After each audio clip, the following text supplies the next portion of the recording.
getroude grense. Spreuke 6 verse 25 en 26 sê: Moenie haar skoonheid in jou hart begeer nie, en moenie toelaat dat sy jou vang met haar wimpers nie. Ja, die prys vir 'n prostituut is soveel as die prys van 'n ronde brood, maar iemand anders se vrou, sy maak jag op 'n kosbare lewe.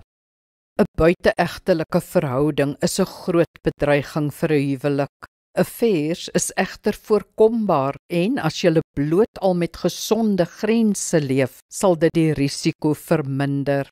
Onthou, getroude mense leef anders as ongetroudes. Eerstens handhaaf hulle met hulle gedrag 'n grens teenoor die ander geslag, wat intieme oomblikke en onvanpaste aanraking uitsluit.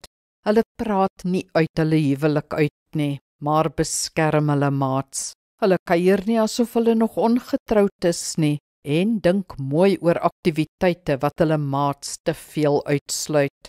Ons moet natuurlik nie oor hierdie dinge kleinlik of onrealisties wees nie.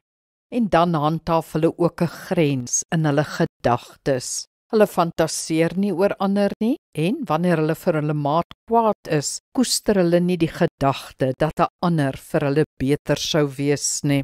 Nee, gee jou beste self vir jou huwelik, wees toegewyd en wees gelukkig. Kom ons bid saam. Hemelse Vader, help my om getrou te wees in elke opsig, getrou in gedagtes, woord en daad. Help my om my liefde deur bedagsaamheid te bewys en die manier hoe ek my lewe inrig. Beskerm ons huwelik, Here. Amen. Die Here seën jou.